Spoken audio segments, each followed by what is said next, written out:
2 birthdays ago, I decided to spend an entire year dedicated to learning how to dance.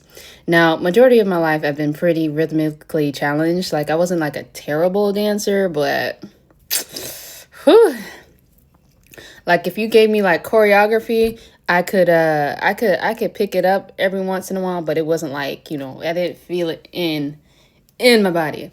So what ended up happening was 2 birthdays ago, I decided, you know what, I just want to start taking dance lessons because kind of person I am, I'm an artist. I'm a pure artist, a pure creative. And what I mean by that is I do not like knowing that there is something creative or artistic that I can't do. I don't like I don't want there to be any kind of limitation in that way. Like I've done so many different things creatively. And so dance was always just this one big thing like, oh my God, I wish I knew how to dance. Oh my God, I wish I knew how to do that. And I love watching people dance. I love watching dance videos. So You Think You Can Dance was like my favorite show for the longest time.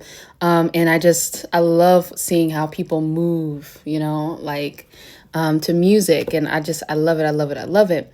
And so I started to realize that my inability to dance or feel like I could, just like go with the rhythm, it was a prison. It started to make me feel like I couldn't fully like ground myself in my body, that I couldn't really express myself in a physical manner and things like that. It made me feel like really uncomfortable and awkward, like in social situations and things like that.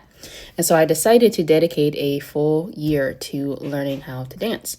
And so my first style of dance ended up being West Coast Swing.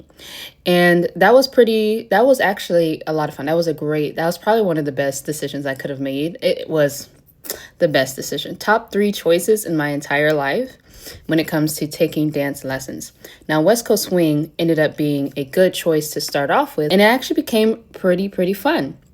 And I took it for a year, and then I realized like, okay, well, I wanna start up leveling my dancing abilities. So now my goal has stopped being just, okay, I want to become less rhythmically challenged, to now I want to like really define my dance style. And so then I started taking salsa lessons. Started taking bachata, things like that. And it has freed me up so much. So now I feel less awkward, and now I can go dance anywhere and I feel fine. I feel like I look good, and that has boosted my confidence exponentially.